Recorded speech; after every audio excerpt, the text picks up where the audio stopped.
Amen. Iyo ari ifoto yawe yagaragaye uzushaka ngo abantu bose wayibonye ntagira umuntu wisharinga, ariko iyo ari yabandi uza wumva ushushe kugira ngo uyitange.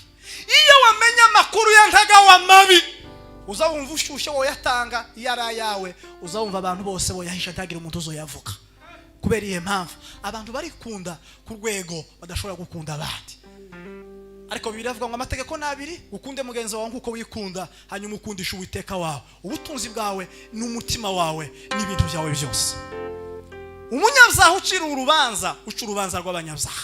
Tumaze iminsi ducira abandi imanza, ariko nawe wirebe urasanga uri nka Dawudi, uko ucira abandi imanza niko nawe ufite urundi rubanza.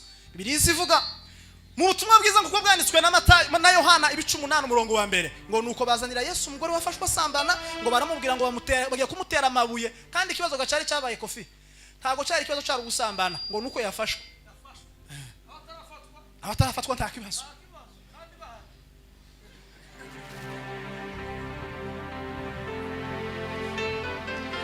Kadusenga Imana. Bwana Yesu asifiwe. Bwana Yesu asifiwe. Dufite ibyaha by'abandi dushaka kwamamaza kubera ko byamenyekanye, ariko ibyacu bitaramenyekana tuba dusanga aho twera mu gihe natwe dufite ibyaha. Nguriya mupasiteri ngo rira kanisa ngo rizomushirane kubera iki? Ngo yagize gutya. Wewe abantu benshi bahaba dutuka, bahaba batwandagaza, barafuye n'abapagani bo ku rwego bari kuri plafo y'ibyaha. Ariko twebwe kubera iki? Kubera iyo mpamvu n'abanyabyaha bishize ku ntebe y'abacamanza ngo baca urubanza, kandi nabo urubanza rubariho. Ubundi umuntu atangiye gushira abandi imanza, abakuye Imana ku ntebe y'ubucamanza akayicaraho, n'icyaha gikomeye kubera ko bakuye Imana ku ntebe yayo, ugiye kwicara ku ntebe y'Imana. Kadusenga Imana, tubwire Imana ngo Mana dukeneye kubaho twireba aho kureba abandi. Cunga umutekano arashaka kuhagirira ibibazo. Ugera kuri 8 nawe ntibikunda. Abaje gutarama bemerewe kuba imbere y'kanisa baratwihanganira, n'abandi bicaye batekana. Usimba bakagira ibibazo, iryo nitangazo muryumve, bahagaza kuri seti no kuri witi, mwemerewe guhagarara imbere y'ishengero gusa. Murakoze kandi muzumve cyane nk'abantu bakoze.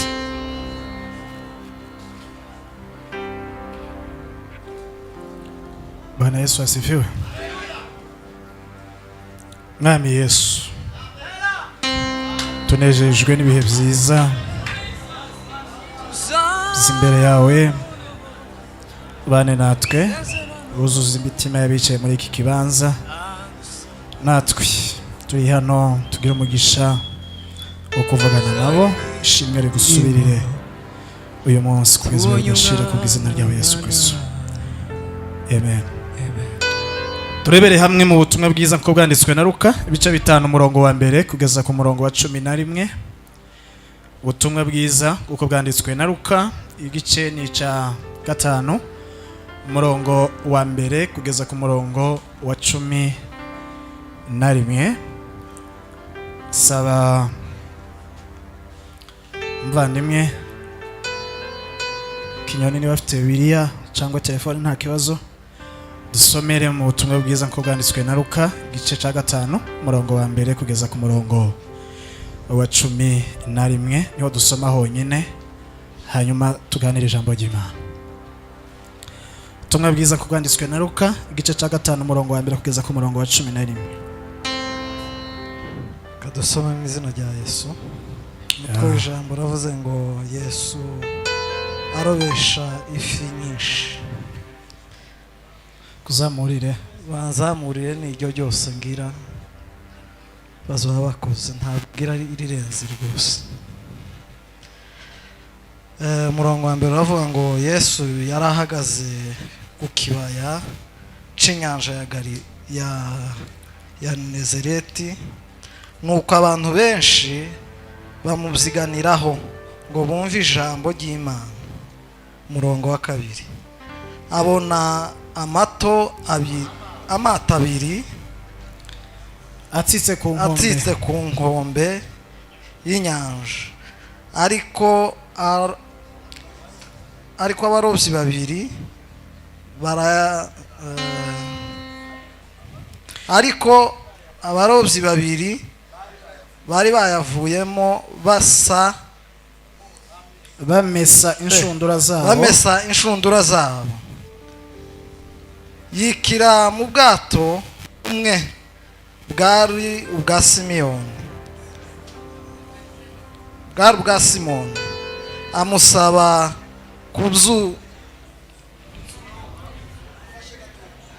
mufashe ikinyarwanda kiza kigora pasiteri kofi.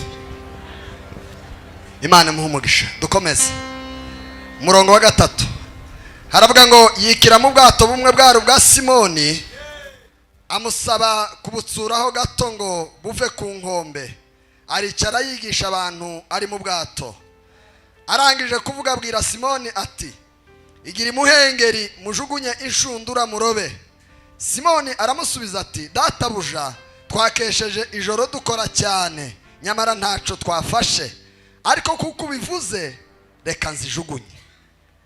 Babikoze bafata ifi nyinshi cyane ndetse inshundura zabo zenda gucika. Barembuza abagenzi babo bari mu bundi bwato ngo baze babatabare. Baraza buzuza amato yombi bituma yenda kurengerwa. Haleluya. Komeza nturasohoza. Simoni Petero ngo abibonye atyo yikubita imbere ya Yesu ati bahondi databuja kuko ndi umunyabyaha. Kuko ubwe yari yumiwe n'abari kumwe nawe bose babonye izo fi bafashe. Na Yakobo na Yohana bene Zebedayo bari bafatanije na Simoni nabo birabatangaza. Yesu abwira Simoni ati witinya uhereye none uzajya uroba abantu. Umurongo wa 11 bamaze kugeza amato yabo ku nkombe basiga byose baramukurikira. Amen. Tukamera amashimana. Bashima Imana muri no mugoroba kuba hano muri iki kibanza si rya mbere, hano ni mu rugo na cyane ko dufite n'abashitsi twebwe turaba hano. Birumvikana ko tuza gukora umwanya muto kugira ngo turekere abashitsi kandi abantu benshi bafitiye amatsiko abashitsi. Imana ishimye kubwa Emmaus Choir. Imana baho mugisha, murasa neza, muteguye ibintu bisa neza, biteye ipasi mu mwuka, mufite disi. Imana baheze umugisha. Bishimiye abayobozi badutumiye. Imana baho mugisha afatikanyije n'umushumba. Imana guheza umugisha kandi tunezerewe kuba muri iki kibanza. Iteka ryose tugabana tunezerwa kuza hano, ni heza cyane. Imana baho mugisha abashumba bayoboye intama za hano. Imana bagire neza abantu bose b'Ubujumbura. Imana duhano mugisha. Amen. Tushimiye kubana n'umubyeyi wacu mushumba Matayo. Ari umugabo umwe wiriya ruguri wacu ngo yakaza kunda gucira mu ikanisa bakabona hacira. Hanyuma ngo baramubaza ngo nigituma uzucira mu ikanisa. Aravuga ngo uyu muvuga butumwa habwiriza ngo akumva ibintu ahavuga ngo bidafashe ngo azacira ngo kugira ngo atamira ubusa.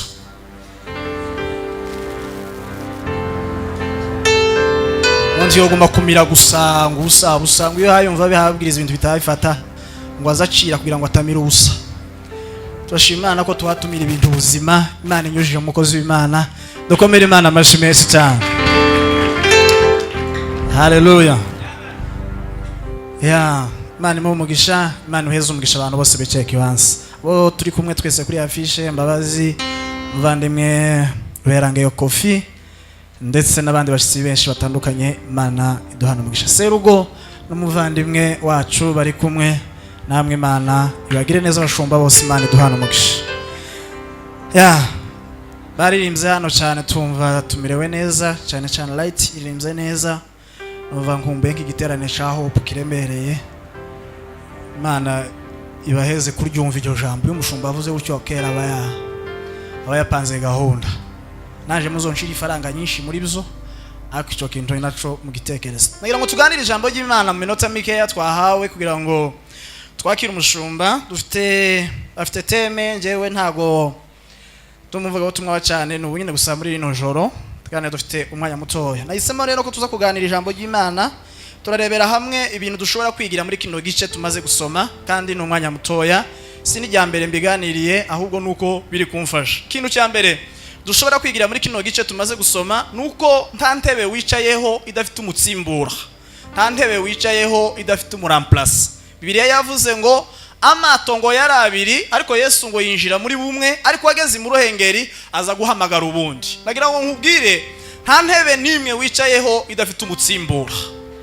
Umuntu atsimburwa kenshi mu kibanza, ariko kimwe mu bintu bitsimbura umuntu ni igihe yakoze amakosa. Igihe umuntu yakoze amakosa, Imana izimutsimbuza uwundi, kuko nyuma yaho wicaye hari uwundi Imana ihaye traininga. Niba Barcelona igira abaramplasa, Imana siyo mujinga yahaye Bariko. Abandi bose duhamagara nimuze muririmbe ngo nta mwanya bafite. Nagira ngo nkubwire, umurimo Imana yaguhaye uzukora neza, kuko nutawukora neza hari umuramplasa urimo kwitoreza inyuma yawe. Muri uwo mugongo, mu mugongo wa Mbabazi, mu mugongo wa Ntagawa, mu mugongo wa Revera Jedeo, hari uwundi Revera Jedeo urimo kwitoreza inyuma ye, ngo natibagara gatoya azosanga atagifite umwanya, azosigara nikashe, ariko intebe yo mu mwuka azosanga uwundi yamaze kuyicaraho.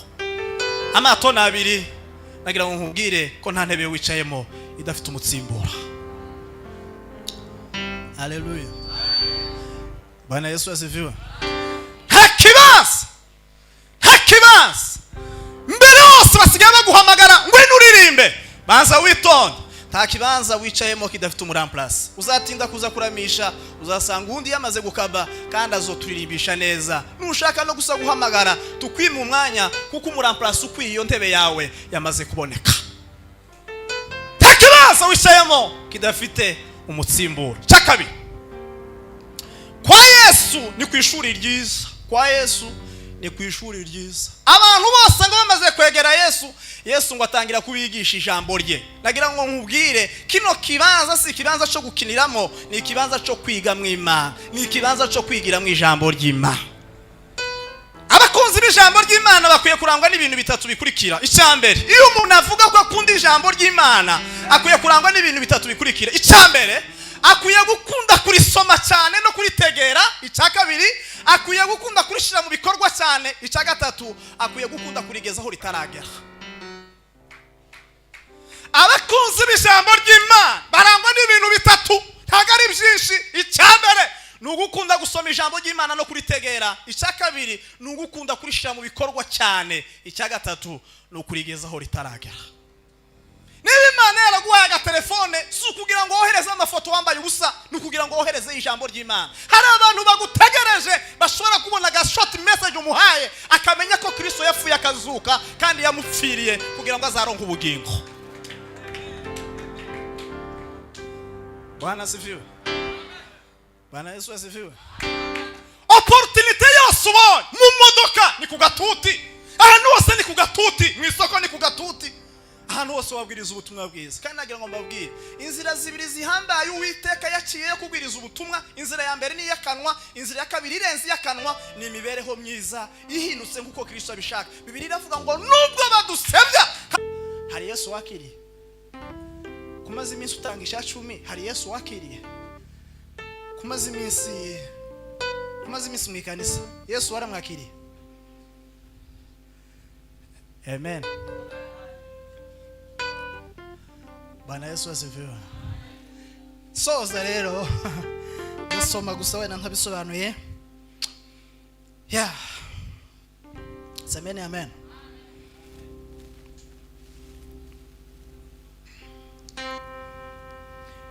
Icakangahe twenda kuvuga? Umuntu ntabwo asa n'ibihe arimo, umuntu arasa n'amasezerano Imana yamuhaye. Asifiwe. Nani umufano nkunda gutanga cyane, wenda nshobora no kuba naruvuze hano. Iwacu kundondo mu bijombo na ahantu hamwe mu gihugu kimwe, ni nkuko uvuga Londres cyangwa uvuga Los Angeles, na ahantu ni espace géographique nkuko uvuga Ottawa. Hari abantu benshi batahazi mu bijombo, wenda iyo bijombo city nukira cyane ugizifaranga uzotemberera. Ubu nyine nturabona ubushobozi bwo kujayo, ariko numara kwiyegeranya neza aho hantu uzohagera. Bijombo city, Kajembwe city, Magunga village.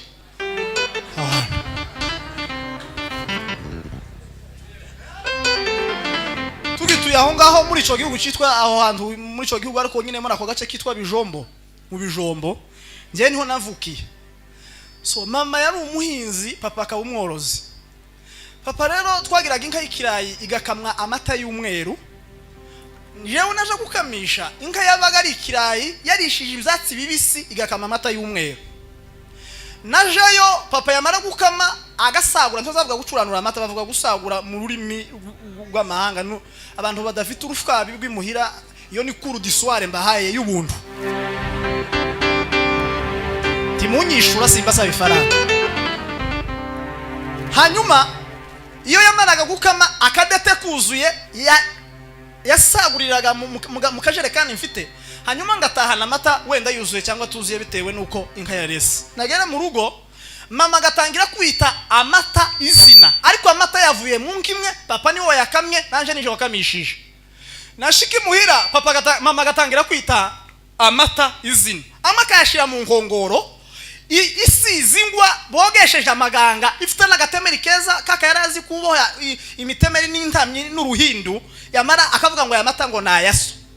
Ayanda agafata ibikombe bya plastike twabisaba ngo ni ibiveri, akayashiramo akavuga ngo aya mata nayani. Tugahita tuyanga, tugahita tuvuga ngo turarinda papa anywa amata ayasiga niyo tunywa. Kubera iki? Igihe mama yatangiye kwita amata izina, amwe yagiye muri caguwa andaja muri shop.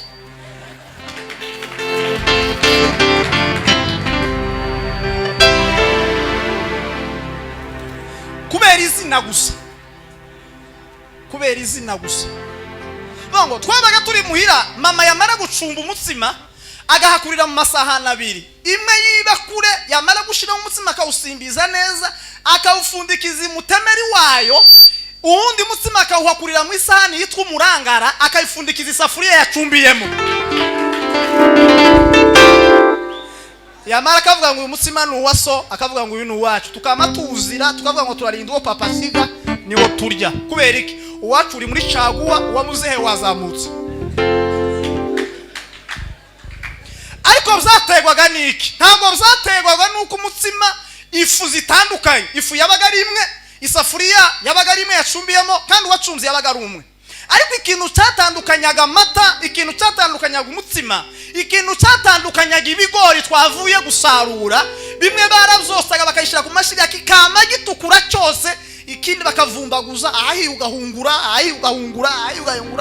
bikama kiribwa nabi.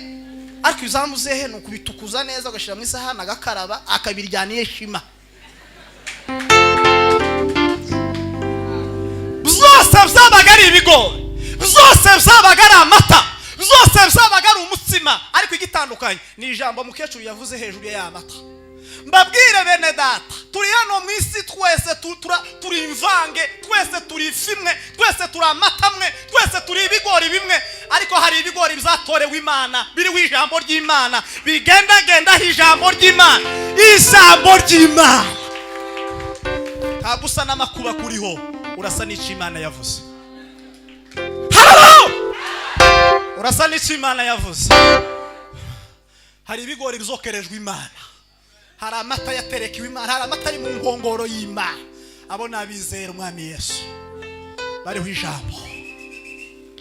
Sema amen. Bwana Yesu asifiwe. Bariho ijambo ry'Imana. Abisa bariho ijambo ry'Imana. Abisa bariho ijambo ry'Imana.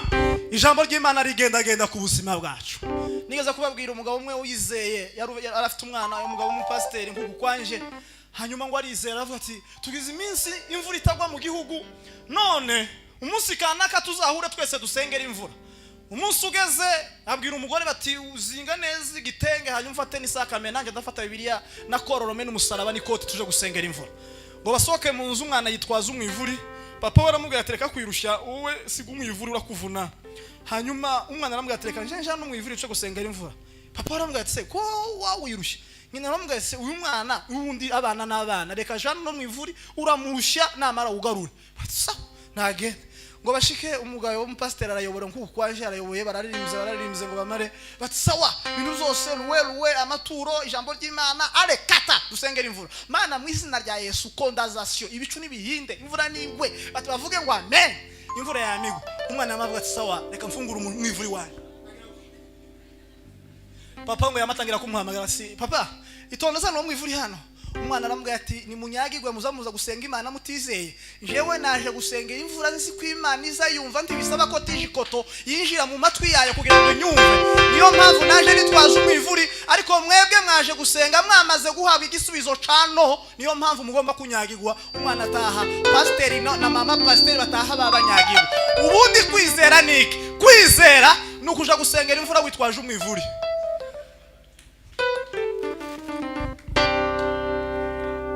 Bana Yesu asifiwe kwizera nukwemera ko bamaze guhabwa icyo utarashikira kubera Imana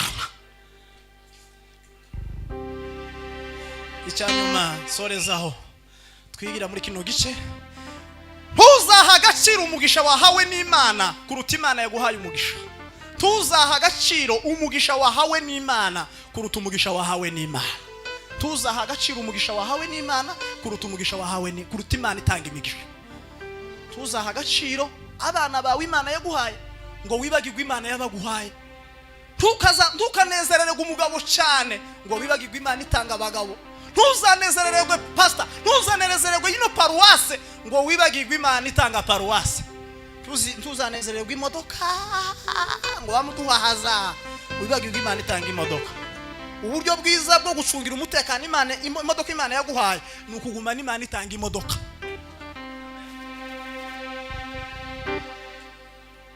Bana sifiwe uburyo bwiza bwo kugumana fiance wawe nukumubwira ngo tutaragera mu rugo nta gusambana niba ushaka ko dusambana genda zogumana Imana itanga abafiance Imana itanga abagabo Imana iracyahari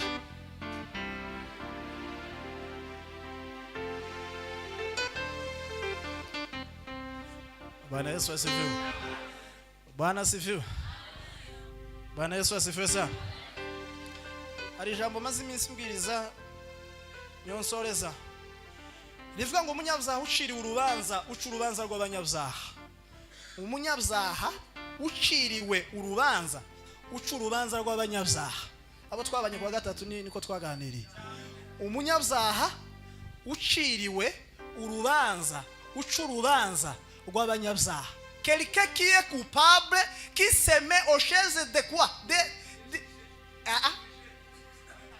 Faransa no ni umuntu uri coupable wishize ku ntebe y'umujije ngo ajije urubanza nawe aza kugwamo kerana mwabisobanukiwe se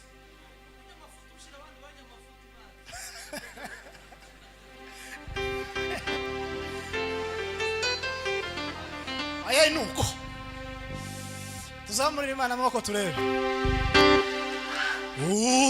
ufite ubwoba bwo sanga umukiza ihutumu sanga gutegera amaboko embabazi akirumusanga umunyabyaha uciriwe urubanza uca urubanza rw'abanyabyaha uti gute Bibiliya irambwira muri Samuel wa 2 ngo nuko umugabo witwa Dawudi ngo Imana imukura kure imugira umwami Imana imaze kumugira umwami umuntu ukomeye ngo yifuza umugore wa Uriya abanza kwica Uriya acyura umugore wiwe cya muntu wabimenye keretse Imana imaze kubimenya ibwira umugaragu wayo witwa nde Natani iramubwira ngo hari umugabo wakoze agatendo gateye ubwoba uwo mugabo ninde ni umwami w'iki gihugu witwa Dawudi ugenda uzovugane nawe iyo umuntu agiye guhura n'umuntu ukomeye ntago uzamumubwira ngo we bisaba kumubwira mu magambo yoroheje kandi aryoshe aramubwira ati muze bati mfite amakuru yo kubwira bati ngaho yavuye batabagabo babiri baraturanye umugabo umwe yari umukire undi akaba umukene woga ni Dawudi bahababwira amakuru bati bukeye bati wa mugabo w'umukire agira umushitsi amaze kugira umushitsi afata ka gatama ka wa mukene bari baturanye akagaburira umushitsi wiwe yo nuko byagenze bati nuko byagenze Dawudi yamavuga ati hari ibintu bitatu bimbayeho icyambere ndarakaye uwo muntu ndamurakariye cyane muri Bibiliya haba imijinya myinshi ariko hari umujinya w'umugabo witwa Kayini wishe muri umunawe zandekereza ko Dawudi nawe yarakaye uwo mujinya hari umugabo umwe nigeze kubona ararakara akazajuguma iminwa n'intoki kubera umujinya gusa pepo kabisa ngo arangize ndabaza Nathan se uwo muntu aba muri iki gihugu bati uwo muntu kwanza ndamurakari icya kabiri uwo muntu ugenda umuhamagare azaza n'intama zine agende yishure wa wundi yatwaye imwe icyanyuma muzo mufata apfe umve sasa ikintu cyabaye pastor Nathan yamamubwira ngo izo bintu byose uvuze ko ari bitatu ngo bikubeho ni wewe wabikoze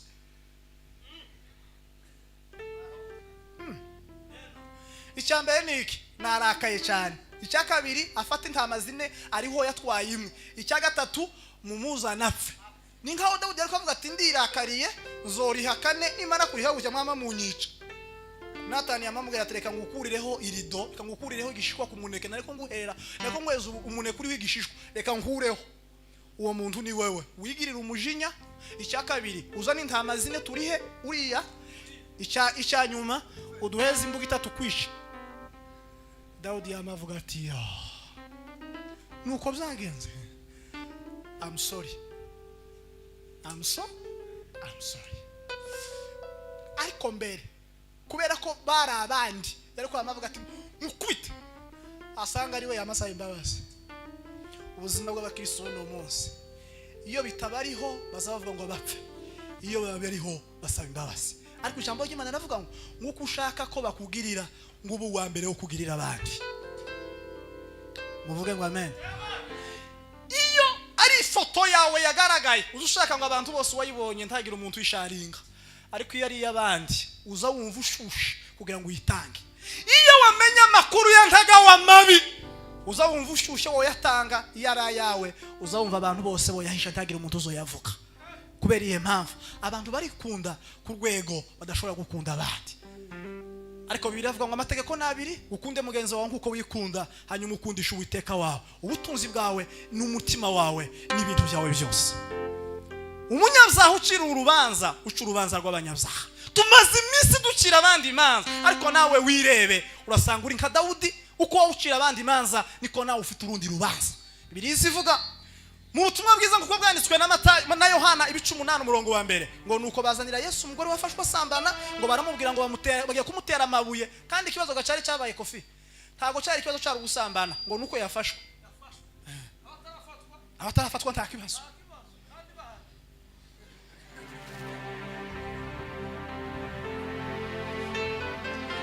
kadusenga Imana Bwana Yesu asifiwe dufite ibyaha by'abandi dushaka kwamamaza kubera ko byamenyekanye ariko ibyacu bitaramenyekana tuba dusanga aho twera mu gihe natwe dufite ibyaha nguriya mupasiteri ngo rira kanisa ngo rizomushirane kubera iki ngo yagize gutya wewe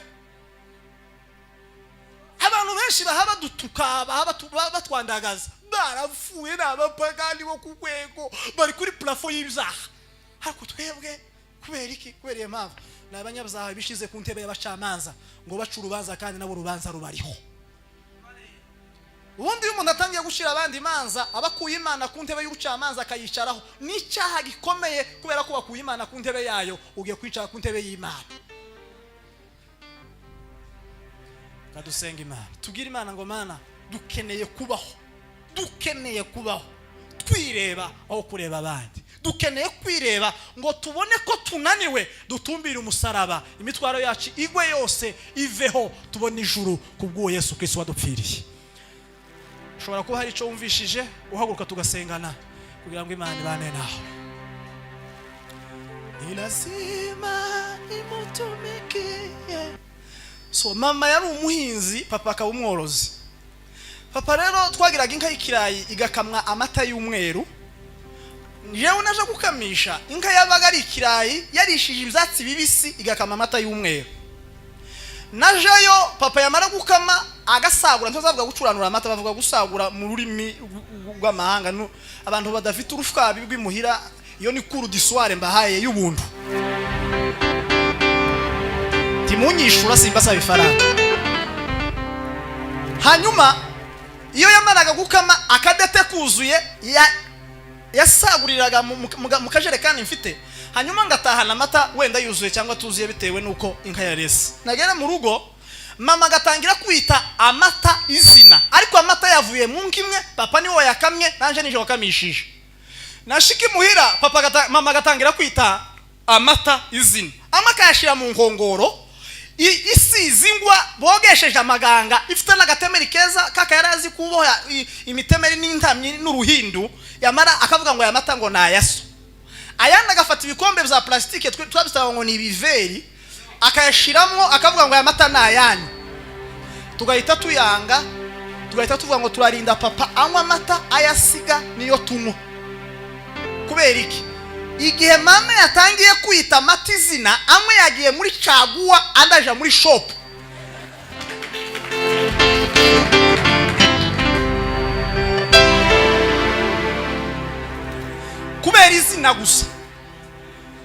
kubera izina gusa bongo twabaga turi muhira mama yamara gucumba umutsima agahakurira mu masahani abiri imwe yibakure yamara gushira mu mutsima akawusimbiza neza akawufundikiza imutemeri wayo uwundi mutsima akawuhakurira mu isahani yitwa umurangara akayifundikiza isafuriya yacumbiyemo yamara akavuga ngo uyu mutsima ni uwaso akavuga ngo uyu ni uwacu tukama tuwuzira tukavuga ngo turarinda uwo papa asiga niwo turya kubera iki uwacu uri muri caguwa uwamuzehe wazamutse ariko byategwaga niki ntabwo byategwaga nuko umutsima ifu zitandukanye ifu yabaga ari imwe isafuriya yabaga ari imwe yacumbiyemo kandi uwacumbye yabaga ari umwe ariko ikintu cyatandukanyaga amata ikintu cyatandukanyaga umutsima ikintu cyatandukanyaga ibigori twavuye gusarura bimwe baravyosaga bakayishira ku mashiga kikama gitukura cyose ikindi bakavumbaguza ahi ugahungura bikama kiribwa nabi ariko izamuzehe no kubitukuza neza agashira mu isahani agakaraba akabiryaniye shima byose byabaga ari ibigori byose byabaga ari amata byose byabaga ari umutsima ariko igitandukanye ni ijambo mukecuru yavuze hejuru y'amata mbabwire bene data turi hano mu isi twese turi imvange twese turi ifimwe twese turi amatamwe twese turi ibigori bimwe ariko hari ibigori bizatorewe Imana biri wijambo ry'Imana bigenda ijambo ry'Imana ntabwo usa n'amakuba kuriho urasa n'icyo Imana yavuze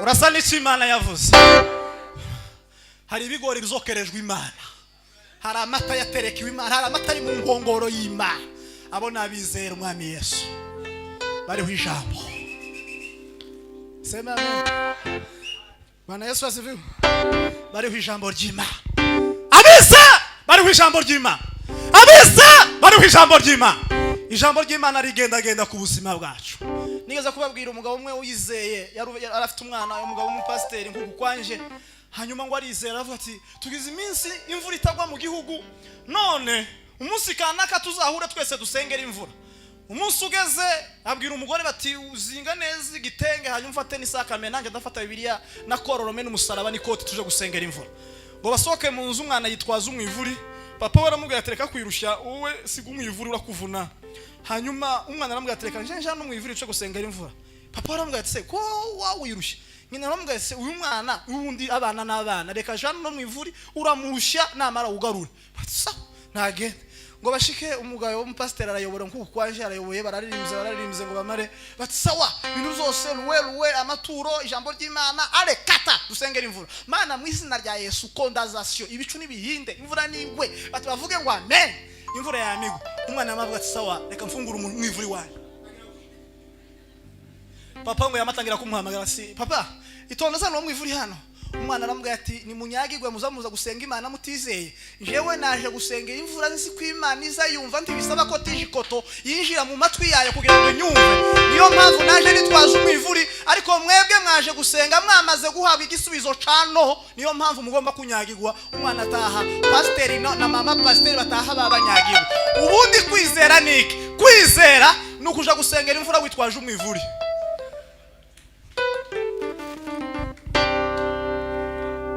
Bwana Yesu asifiwe kwize nukwemera ko bamaze guhabwa icyo utarashikira kubera Imana icyanyuma sorezaho twigira muri kino gice ntuzaha agaciro umugisha wahawe n'Imana kuruta Imana yaguhaye umugisha tuzaha agaciro umugisha wahawe n'Imana kuruta umugisha wahawe n'Imana. Tuzaha agaciro umugisha wahawe n'Imana kuruta umugisha wahawe ni kuruta Imana itanga imigisha. Tuzaha agaciro abana bawe Imana yaguhaye ngo wibagirwe Imana yabaguhaye. Ntukanezerererwe umugabo cyane ngo wibagirwe Imana itanga abagabo. Ntuzanezerererwe pastor, ntuzanezerererwe ino paruwase ngo wibagirwe Imana itanga paruwase. Ntuzanezerererwe imodoka ngo wamuduhahaza wibagirwe Imana itanga imodoka. Uburyo bwiza bwo gucungira umutekano imodoka Imana yaguhaye ni ukugumana Imana itanga imodoka.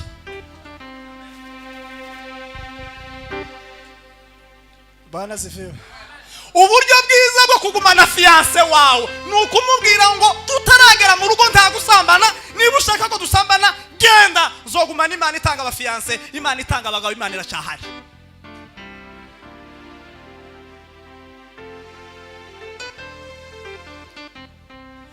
Bwana Yesu asifiwe. Bwana asifiwe. Bwana Yesu asifiwe sana. Hari ijambo maze iminsi mbwiriza niyo nsoreza. Rivuga ngo umunyabyaha uciriwe urubanza uca urubanza rw'abanyabyaha. Umunyabyaha uciriwe urubanza uca urubanza rw'abanyabyaha. Abo twabanye kwa gatatu niko twaganiriye. Umunyabyaha uciriwe urubanza uca urubanza rw'abanyabyaha. Quelqu'un qui est coupable qui se met aux chaises de quoi?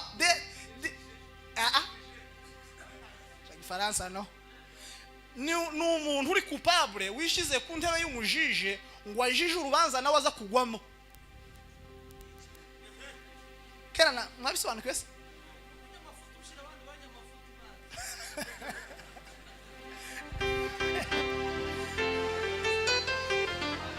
Aya nuko tuzamurira Imana amaboko turebe.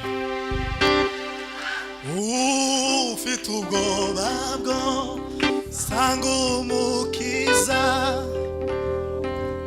ihutumu sanga gutegera amaboko embabazi akirumusanga. Umunyabyaha uciriwe urubanza uca urubanza rw'abanyabyaha uti gute?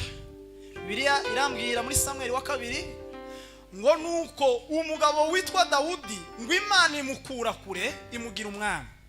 Imana imaze kumugira umwami umuntu ukomeye ngo yifuza umugore wa Uriya abanza kwica Uriya acyura umugore wiwe. Cya muntu wabimenye keretse Imana. Imana imaze kubimenya ibwira umugaragu wayo witwa nde? Natani. Iramubwira ngo hari umugabo wakoze agatendo gateye ubwoba. Uwo mugabo ninde? Ni umwami w'iki gihugu witwa Dawudi. Ugenda uzovugane nawe. Iyo umuntu agiye guhura n'umuntu ukomeye ntago uzamumubwira ngo we bisaba kumubwira mu magambo yoroheje kandi aryoshe. Aramubwira ati muze bati mfite amakuru yo kubwira bati ngaho yavuye. Batabagabo babiri baraturanye, umugabo umwe yari umukire undi akaba umukene.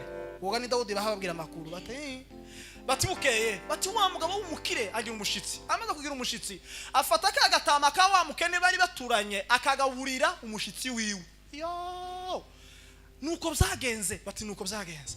Dawudi yamavuga ati hari ibintu bitatu bimbayeho. Icyambere ndarakaye, uwo muntu ndamurakariye cyane. Muri Bibiliya haba imijinya myinshi ariko hari umujinya w'umugabo witwa Kayini wishe muri umunawe. Zandekereza ko Dawudi nawe yarakaye uwo mujinya. Hari umugabo umwe nigeze kubona ararakara akazajuguma iminwa n'intoki kubera umujinya gusa apepo kabisa.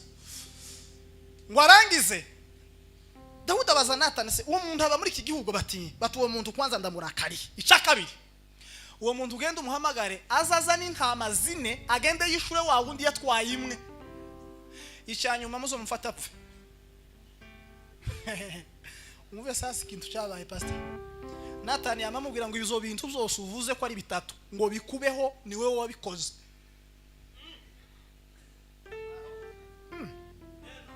Icyambere niki narakaye cyane. Icya kabiri afata intama 4 ariho yatwaye imwe. Icya gatatu mumuzana apfe. Ni nkaho Dawudi ariko avuga ati ndirakariye nzorihakane nimara kuriha gutya mwama munyica. Natani yamamubwira atereka ngukurireho irido, reka ngukurireho igishishwa ku muneke nariko nguhera, nariko ngweza umuneke uri w'igishishwa, reka nkureho. uwo muntu ni wewe wigirira umujinya. Icya kabiri uzana intama zine turihe uriya. Icya nyuma uduheza imbuga itatu kwisha. Dawudi yamavuga ati nuko byagenze. I'm sorry. Ariko mbere kubera ko bari abandi ariko yamavuga ati mukubite asanga ari we yamasaba imbabazi. Ubuzima bw'abakristo no munsi iyo bitabariho bazavuga ngo bapfe, iyo babariho basaba imbabazi. Ariko ijambo ry'Imana navuga ngo nkuko ushaka ko bakugirira ngo ubu wa mbere wo kugirira abandi. Amen. Iyo ari ifoto yawe yagaragaye uzushaka ngo abantu bose wayibonye ntagira umuntu wisharinga, ariko iyo ari y'abandi uza wumva ushushe kugira ngo uyitange. Iyo wamenya amakuru ya Ntagawa mabi uza wumva ushushe wo yatanga, iyo ari yawe uza wumva abantu bose bo yahisha ntagira umuntu uzoyavuga.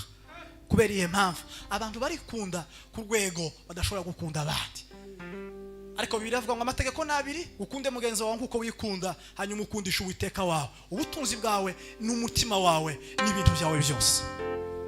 Umunyabyaha ucira urubanza rw'abanyabyaha. Tumaze iminsi ducira abandi imanza, ariko nawe wirebe urasanga uri nka Dawudi. Uko ucira abandi imanza niko nawe ufite urundi rubanza. Bibiliya ivuga mu butumwa bwiza nguko bwanditswe na Yohana 8:1 ngo nuko bazanira Yesu umugore wafashwe asambana, ngo baramubwira ngo bagiye kumutera amabuye, kandi ikibazo gacari cyabaye kofi. Ntago cyari ikibazo cyari gusambana, ngo nuko yafashwe. Abatarafatwa nta kibazo.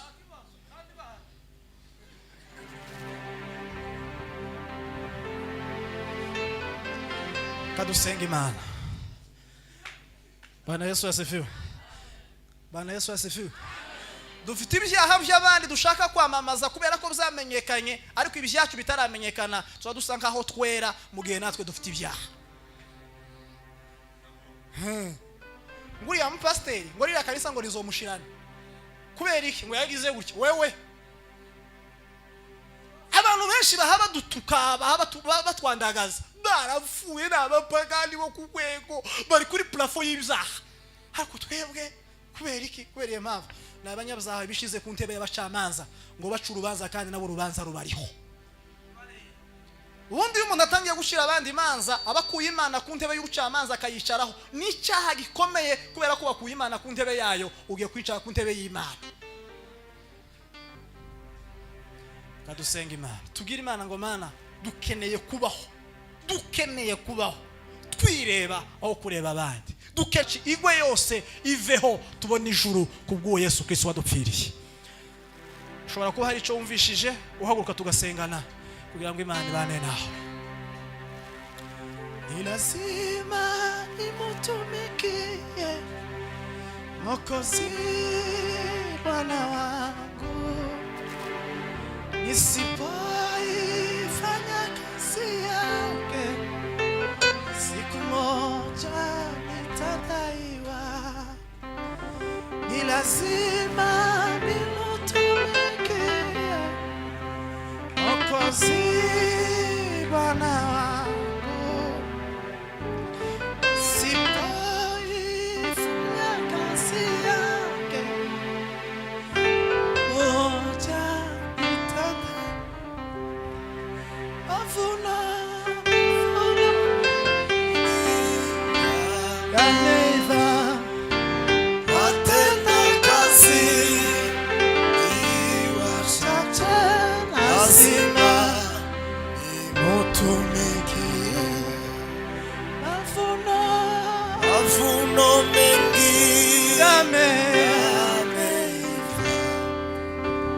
Atenda kazi iwachache lazima nimutumikie. Mwezi umushumba mikrofone, hanyuma nagira ngo musabe wowe uraho mu ntebe wigwaneho mu mwuka, muvuge ngo amen. Usature winjiye mu kindi kirere, kuko hirya yaho ugeze hari ahandi utaragera. Ayo mafi ntahagije, iyo minyago ntihagije, ubwo butunzi. Bibiliya iravuga muri Zaburi 2:8 ngo nsaba ngo nzaguheza amahanga ngo akubera umwandu. Ntabwo wahamagariwe ihanga, wahamagariwe Burundi. tuwahamagariwe abakongomani, tuwahamagariwe abanyafurika, wahamagariwe amahanga, wahamagariwe isi yose. Winjire mu kindi kirere, aho wageze ni heza, ariko hari ahandi utaragera ugomba kugera. Kadusenga Imana. Mana nkuru, Mana ishobora hasi turaciye bugufi muri iri joro ry'uyu munsi, turi imbere y'amaso yawe, ubwoko bwawe. Turaciye bugufi kubw'ijambo ryawe Mwami, rihindura imitima yacu n'imitekerereze yacu. Ijambo ryawe rigere ku muntu wese wicaye muri iki kibanza ndetse n'abadukurikirana hirya no hino. Emmanuel, Imana iri kumwe n'abantu. Ijambo ryawe riduhindure mu izina rya Yesu Kristo. Ijambo ryawe turyigereho Mwami Imana yacu, kugira ngo tubashe guhinduka, tubashe gutera iyindi ntambwe, tubashe kugera mu rundi rwego wifuza ko twajamo, kugira ngo tubashe gukora hirya. Hari aho twakoze tuhakora nabi, ariko ijambo ryawe riza kugira ngo ridusubize mu mwanya mwiza, kugira ngo Mwami dukore ibyo ushaka. Mu izina rya Yesu Kristo turaciye bugufi imbere y'amaso yawe, abakuru ku batoya, umuntu wese uri hano muri iki kibanza. Mu izina rya Yesu Kristo, umuntu wese yitekerezeho, umuntu wese Mwami yibaze muri we, kugira ngo Mwami tubashe guhagarara mu kibanza ushaka ko duhagararamo. Ngwino bane natwe, ngwino Mwami, ijambo ryawe rigendagende mu mitima yacu, ijambo ryawe turyigereho, ijambo ryawe riduhindure mu izina rya Yesu Kristo. Wigaragaze Mwami, ijambo ryawe ritume twera imbuto zikwiriye abizeye n'abihanye. Ngwino bane natwe, ngwino tugire neza, ureke ubugingo bwacu buhinduke, ubugingo bwacu bukumve, ubugingo bwacu Mwami butere intambwe mu izina rya Yesu Kristo. Utugire neza ngo kuri Imana igira neza. Ngaho bane natwe, ijambo ryawe ritewe mu mitima yacu kandi igera imbuto rikwiriye. Urakoze, ugize neza, komeza kubana natwe, uhezagire Mwami wavuze ijambo, uhezagire imitima yaryakiriye, kugira ngo Mwami turusheho kugendera mu buntu bwawe no mu mbaraga zawe. Amaraso ya Yesu akomeze yeza imitima yacu hariya hose hadakwiriye, kugira ngo tubashe gukora ibijyanye n'ubushake bwawe. Urakoze, ugize neza, reka tugukomere amashyi dushima izina ryawe ryera, mu izina rya Yesu Mwami Imana yacu. Amashyi menshi arakoze. Haleluya. Pastor Ntagawa, Imana iguhe umugisha mwinshi. Turagukunda, nitugutumira kandi uzongera utwitabe. Imana iguhe umugisha mwinshi. Igitaramo kimeze neza, amasaha aracari yose. Abantu benshi ubu nyine abatataramye usanga bakiri kuri za WhatsApp. Hari abakiri kuri za WhatsApp ubu nyine saa saba.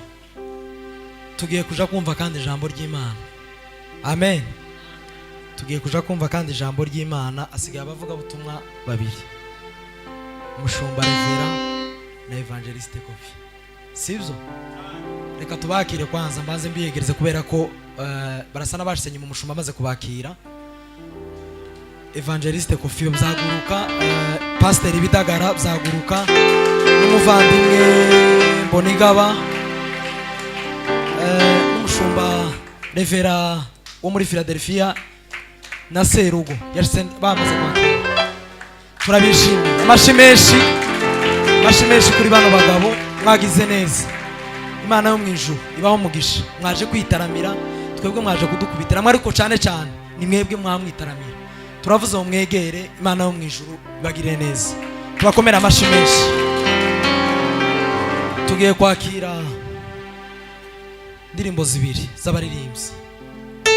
Umuco bavuye mu Kanyosha kandi ni kure, nibo bantu bavuye kure kurusha abandi twese. Mutambuke bakurikirane na ministeri ya Come to Jesus, indirimbo imwe mu banguke kugira ngo tuganye umwanya tuze kuja kumva ijambo ry'Imana. Ndimusinzire, gitaramo ca rese kimeze neza. Iyi nka yaretaga iwacu nta muntu utakaza ukenera kuyikama. Iyi nka yaretaga neza nta muntu utakaza ukenera kuyivuruganya kuba atarabaye iwacu ruguru. Yakazimara kureta neza ngo akenera ngo uyikame. Karibu rero umuco muze gukurikirana Come to Jesus.